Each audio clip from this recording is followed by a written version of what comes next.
When one comes to think of the Air Force, it is only natural that flight would come to mind. A marvel of human technology, thought to be a million-year-old prospect only 150 years ago, and a feat inspired by the incredible ability of birds, which makes it all the more ironic that the Royal New Zealand Air Force's official roundel would contain at its center only the most iconic island flightless bird. That's right, today we're going to be taking a look at the North Island brown kiwi.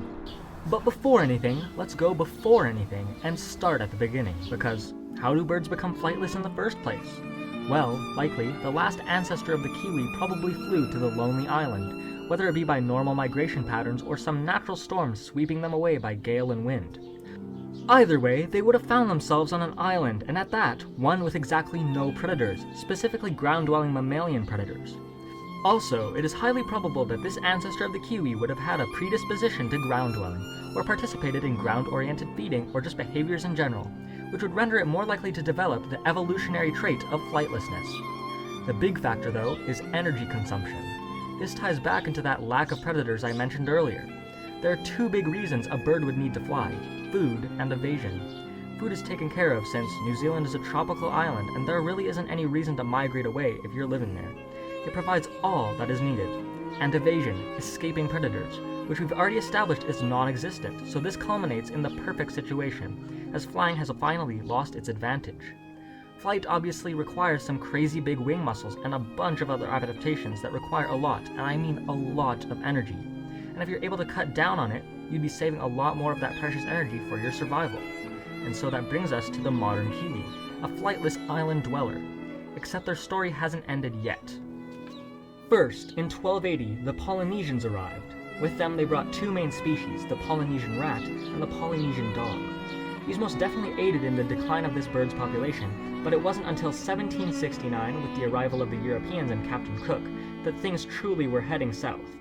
They brought a much larger variety of animals, including pigs, mice, two additional species of rats, weasels, stoats, ferrets, and possums. Not only this, but in their desire to colonize the island, the Europeans also destroyed habitats of these ground-dwelling birds, which only came to worsen the effects of the animals that they had also brought.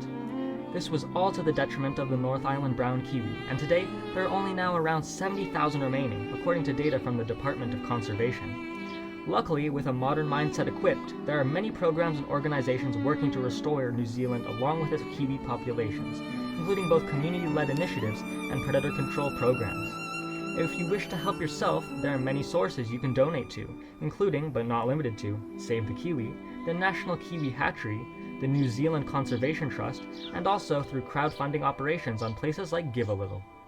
With that out of the way now, though, let us finally actually get talking about this bird.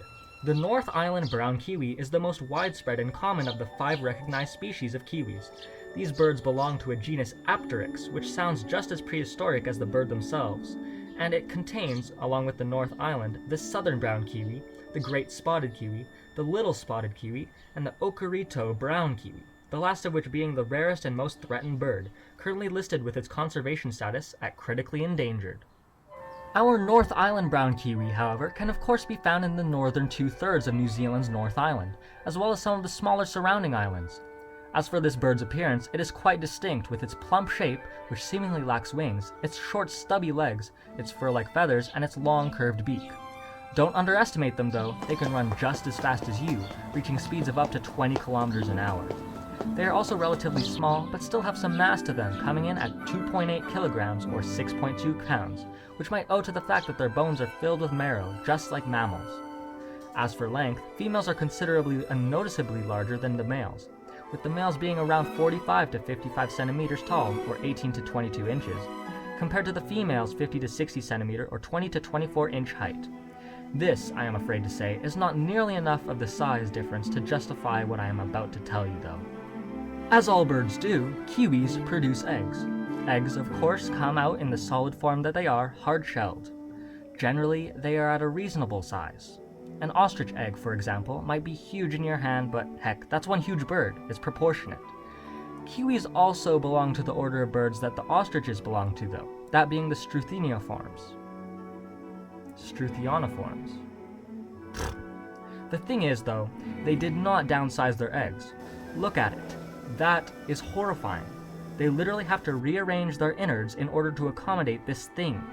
If you need to draw parallels to comprehend the immensity of this feat, that is the equivalent of a human woman birthing a 4-year-old child. Can you even imagine that?